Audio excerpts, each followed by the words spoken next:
ఒక తల్లి నా దగ్గరకు వచ్చింది, మొత్తం కప్పేసుకుని ఉంది, కేవలం కళ్ళే కనపడుతుంది. వచ్చి మీతో పర్సనల్గా నేను మాట్లాడాలని, మీడియా ఎవరు ఉండకూడదు, ఎవరు ఫోటోలు తీయకూడదని నాకు చెప్పింది.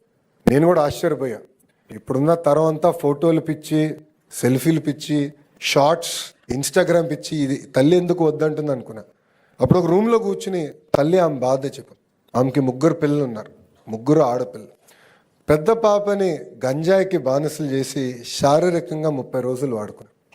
అది తెలుసుకున్న తల్లి ఆమె బాధ, ఆవేదన నాకు చెప్పి ఆమె ఒక్కటే అనింది, మీరు ఇంత దూరం వచ్చారు, నడుస్తూ వచ్చారు, సిఎంసి వెల్లూరుకి ఒక్క మాట చెప్పండి, డీఅడిక్షన్ సెంటర్కి మా పాపని తీసుకెళ్తా, లేదంటే మా పెద్ద పాపని నేనే చంపేస్తాను, అప్పుడు కానీ మా 2 పాపలు పాడవరని ఆమె చెప్తాం జరిగింది. అందుకే ప్రజాప్రభుత్వం ఏర్పడిన తర్వాత డ్రగ్స్ పైన ఒక యుద్ధం ప్రకటించాం.